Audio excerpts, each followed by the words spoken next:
오늘 우리에게 주신 하나님의 말씀 보도록 하겠습니다. 창세기 28장 1절로 9절 말씀입니다. 생명샘과 3월 20일 목요일 말씀, 이삭이 야곱을 보내매, 함께 읽겠습니다. 이삭이 야곱을 불러 그에게 축복하고 또 당부하여 이르되 너는 가나안 사람의 딸들 중에서 아내를 맞이하지 말고 일어나 밧단 아람으로 가서 내 외조부 부두엘의 집에 이르러 거기서 내 외삼촌 라반의 딸 중에서 아내를 맞이하라. 전능하신 하나님이 내게 복을 주시어 내가 생육하고 번성하게 하여 내가 여러 족속을 이루게 하시고 아브라함에게 허락하신 복을 내게 주시되 너와 너와 함께 내 자손에게도 주사 하나님이 아브라함에게 주신 땅 곧 내가 거류하는 땅을 내가 차지하게 하시기를 원하노라.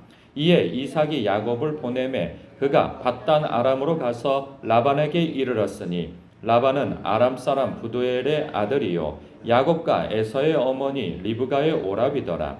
에서가 본즉 이삭이 야곱에게 축복하고 그를 밧단 아람으로 보내어 거기서 아내를 맞이하게 하였고 또 그에게 축복하고 명하기를 너는 가나안 사람의 딸들 중에서 아내를 맞이하지 말라 하였고 또 야곱이 부모의 명을 따라 밧단 아람으로 갔으며 에서가 또 본즉 가나안 사람의 딸들이 그의 아버지 이삭을 기쁘게 하지 못하는지라.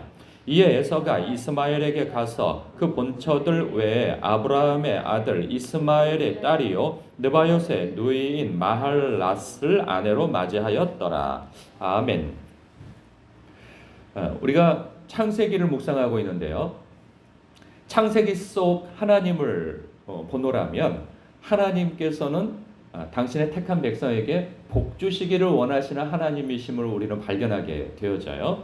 그런데 또 발견되어지는 것은 무엇이냐면 그 복을 주시는 데 있어서 조건이 있음을 보게 되어져요. 하나님께서 복을 약속하시는데 내가 이 복을 오롯이 받으려 한다면 이 조건을 반드시 지켜야 한다라고 앞서에서는 이 땅을 떠나지 말라 하신 그런 조건이 있었어요. 가나안 땅이죠. 그 땅이라 하면 아브라함에게 명하시기도 하셨고 그것은 이삭에게 명해진 바도 같았죠. 뿐만 아니라 이제 또 야곱에게 그 말씀이 축복이 전해지는데 그 축복 또한 동일하게 그 가나안 땅을 사실 떠나면 안 되는 것이지만 불가피하게 그 가나안 땅을 떠나게 되어지죠. 그래서 그것은 그가 거짓말을 했기 때문에 결국은 복은 받았으나 축복은 받았으나 나중에 보면 그가 그 땅을 떠나게 되어짐으로 인하여서 하나님께 평생을 다rum을 받게 되어집니다. 그래서 인격 수양과 그리고 하나님의 백성된 그 하나님의 백성됨에 합당한 그 수업을 받게 되어지죠. 누군가를 속였기 때문에 속여서 얻게 되어진 그 복, 속이지 않아도 하나님께서 분명히 그 복을 주셨을 것인데 그것을 얻으려고 하는 간절한 마음 때문에 그가 아버지와 형을 속여 그것을 받게 되어졌는데 그러한 것 때문에 그는 평생을 자신을 속이는 자들을 만나게 되어집니다. 삼촌 라반을 통해서 속임을 당하게 되어지고 뿐만 아니라 그 자식들을 통하여서 그냥 평생 속임을 당하게 되어지는 일이 그에게 벌어지게 되어지죠. 그러면서 결국은 노년이 되어져서 하나님 앞에 그 다rum을 받고 인생 몽둥이와 사람 채찍으로 이 다rum을 받아 하나님 앞에 거룩하게 서는 모습을 보게 되어집니다. 그런데 하나님의 조건에서 그 땅을 떠나지 말라 하는 것도 있었지만 또 거룩한 삶을 살 것에 대해서 구별된 삶을 살 것에 대한 그 조건도 제시받죠. 그 조건에 대해서 누가 제시를 받는 것이 간접적으로 표현되지냐면 바로 에서입니다. 에서는 하나님 앞에 이미 그의 할아버지 야곱 그리고 그 야곱이 아니라 할아버지 아브라함 때부터 자신의 아버지의 배우자인 어머니가 이 택함 받기의 그 과정 속에서 가나안 여인이 안 된다는 사실을 분명히 그는 모르지 않았을 거예요. 자라오면서 그것을 자기의 부모님으로부터 어떻게 그 리브가인 어머니가 가나안 여인이 아니면서 하나님의 택하신 그 족속으로서의 그러한 그 거룩한 그 혈통으로서 아버지를 만나게 되어졌는가에 대한 하나님의 뜻을 모르지는 않았을 거예요.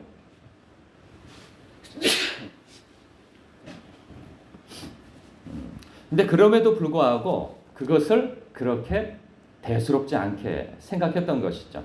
왜냐하면 자신이 외부로 막 다니기를 좋아하고 만나는 사람들이 주로 가나안 사람들이었을 것이며, 그리고 가나안 사람들이 주로 사는 방법들을 보았을 것이고, 그리고 자기가 만나는 사람 가운데 눈에 드는 여자를 만나는 것이 무엇이 잘못됐는가, 다들 그렇게 사는데 그러면서 대수롭지 않게 생각했을 거예요. 또 하나, 자신은 장자이기 때문에 당연히 그 하나님으로부터 말미암는 장자의 복을 받을 것이라 믿어 의심치 않았기 때문에 자신의 삶에 있어서 당연히 이것은 옳지 않다 하는 것을 알매도 불구하고 그것이 크게 대수롭지 않게 생각했던 것이죠. 대수롭지 않게 생각했던 것이 나중에 자신이 받아야 할 축복이 야곱에게 넘겨지면서 지금 보면은 그 어머니 리브가가 야곱을 떠나보내면서 강조하는 것이 뭐냐? 가나안 땅 여인을 만나지 말라는 거죠. 뿐만 아니라 또 그의 아버지 이삭도 동일하게 야곱을 축복하면서 당부하는 이야기가 무엇이냐?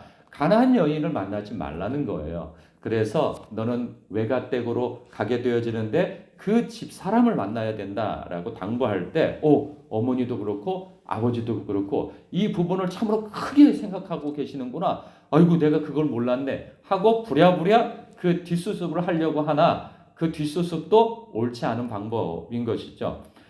왜? 이스마엘 집안에 가서 또 찾게 되어져요. 이스마엘은 누굽니까? 사실 이삭과 배다른 형제인데 그 자신의 아버지, 그러니까 큰아버지가 되어지겠죠. 그 큰아버지와 그 작은아버지하고의 사이가 썩 좋지 않을 수도 있는 그러한 것이 예상되어지는데 가서 또 평생 이삭과 리브가는 일부 다처제로서 다른 여인을 두지 않고 살아갑니다. 그런데 에서는 어떻습니까? 이미 두 여인이 있는 것과 동시에 새로운 여인을 또 세 번째 여인을 얻게 되어지는 거예요. 그 아버지와 어머니의 뜻과는 굉장히 상반되어지는 선택을 계속하게 되어진단 말이죠.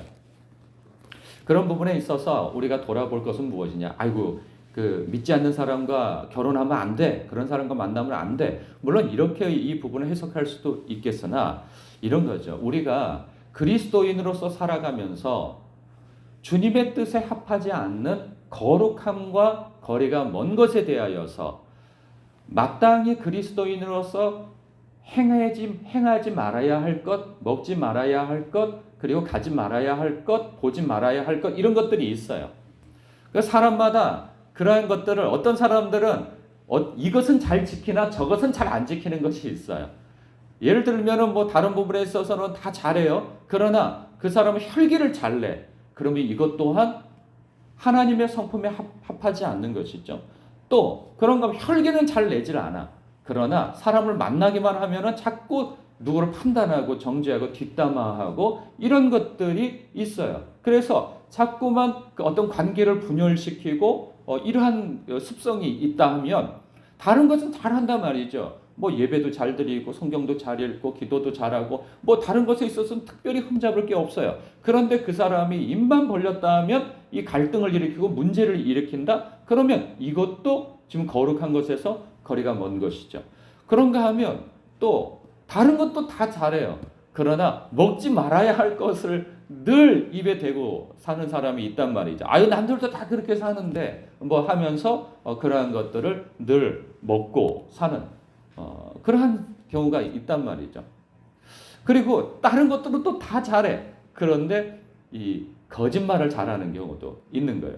잘 편법을 하고 그리고 거짓말을 해서 어떤 유익을 얻는 거. 남들 다 그렇게 살잖아. 내가 아는 장로님도 그렇게 살고, 아이고 어떤 목사님은 나보다 더 하더만. 뭐 이런 식으로 하면서 자기의 그 잘못된 것을 자꾸 합리화하면서 그게 크게 대수롭지 않다고 자꾸 합리화하는 거죠. 뭐 그뿐만이 아니라 뭐 예배일 수도 있죠. 주일 성수가 되어질 수도 있겠죠. 아니 주일 성수가 성경에 어디 쓰여 있어? 아니 꼭 주일에 예배를 드리라는 법이 어디 있냐고. 그리고 주의를 좀 빠질 수도 있지 하면서 또 자기 합리화를 하는 거죠. 하나님과 약속한 그 예배. 그런데 또 어떤 사람은 또 예배는 잘 드려요. 그런데 헌금에 있어서는 11조를 누가 아니 성경 신약 성경 어디에 11조 하라는 얘기가 있느냐? 이건 구약 때 다 폐해진 거 아니냐? 아니 11조 한다고 꼭 신앙이 좋은 거야? 하면서 마땅히 하나님 앞에 드려야 할 헌금에 대하여서 부정한 그런 선택을 하는 그런 경우도 있단 말이죠. 그뿐만 아니라 우리의 삶 속에서 여러 가지 있어요. 보지 말아야 할 것들에 대해서 또 보고 그리고 만나지 말아야 할 사람을 또 만나고 이러한 일들 그것은 저마다 사람마다 달라요. 그런데 분명히 성령께서는 그것에 대해서 기쁘게 여기지 아니하시며 뿐만 아니라 여러 루트를 통하여서 하나님께서는 하나님의 택하신 백성에게 말씀하십니다. 에서가 그의 어머니와 아버지로부터 어렸을 때부터 들어 알았지만 그것에 대해서 자기의 욕망이 더 큰 까닭에 아버지와 어머니의 말씀을 그리 대수롭게 생각지 않았던 것처럼 자신의 욕망이 하나님의 음성보다 그리고 영적인 사람들의 가르침보다 더 큰 나머지 그것을 가볍게 여기고 복받아야 할 그 성도의 삶이 그것 때문에 복을 그르치게 되어지는 일들이 있단 말이죠. 그 부분이 내게 없는가 돌아봐야 할 것입니다. 우리가 단순히 이 말씀을 보면서 아유 에서 이거 이러면 안 되지. 아니 만나야지 만나지 말아야 할 사람을 왜 만나고 왜 이 사람들과 결혼해가지고 장자의 복을 못 받아? 이렇게 말하면서 자신은 이 에서와 같이 망령된 선택을 할 수도 있단 말이에요. 자기도 모른 채 너무나도 익숙하게 그러한 것에 젖어 있는 까닭에 자신은 내가 뭘 잘못하고 있는지 복에 있어서 무엇을 그릇된 삶을 살고 있는지 그래서 하나님께서 복 주시기를 원하시나 그 복을 받지 못하는 까닭이 무엇인지를 스스로 모를 수 있어요. 그렇기 때문에 말씀을 통하여서 내가 다룸을 받아야 하는 것이죠. 주님, 성령님, 나로 하여금 알게 하옵소서. 주님께서 제가 바꿔야 할 것들 그러한 것을 깨닫게 하여 주옵시고 이 잘못된 것에 대해서는 기꺼이 내가 변명하지 아니하고 주님 앞에 고칠 수 있는 용기와 결단과 순종을 갖게 하여 주옵소서. 우리는 기도하며 이 말씀을 거울 삼아 내 자신을 들여다보고 나 자신을 바꿔야 할 것입니다. 혹여라도 이 말씀을 보면서 다른 나 말고 다른 사람을 생각하며 그 사람 이거 고쳐야 되는데 이거 크게 잘못된 해석이고 적용이 되어지는 것이죠. 오늘도 이 말씀 안에서 나 자신을 성찰하고 주 안에서 닦아세워 주님 닮아가는데 거룩한 발걸음을 내디디시는 저와 여러분 더욱 되시길 주님의 이름으로 축복합니다. 기도하겠습니다.